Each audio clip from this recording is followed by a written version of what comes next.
Слово предоставляется главе Читейско-сельского поселения Тараканову Петру Петровичу. Hürmetli dostlar, hürmetli çiftlik halkı, koytan konaklar. Bu aydan men köpten bilaman de. Juda jirde yaşlar öğrencide жыл була быйыл. Но biz Рамис bilan goduklar. Birge okudik, birge istik. Anaның балалары Аллага шүкір деп айтам.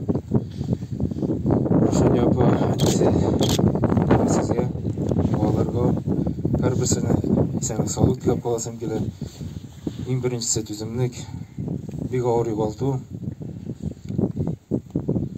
Үзебезгә дә бик кыен, беләсез, менә ничә көн җылы булдым тоже.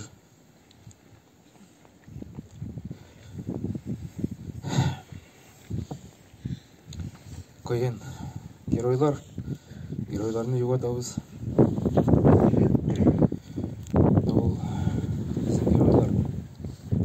Рамис безнең җирлектә 4нче кеше уже җирләнә.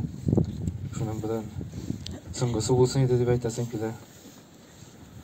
Ник дисәгез, менә әтәннең күзенә карау, тормыш иптәшләренең күзенә карау бик авыр. Шуның белән сезгә түземлек, там бер кат түземлек. Балалар аякка басырлар, Алла берсе, ялдан килгән булышырбыз. Инде дә бастырырбыз, Рамис кайтмас. Тынычлык.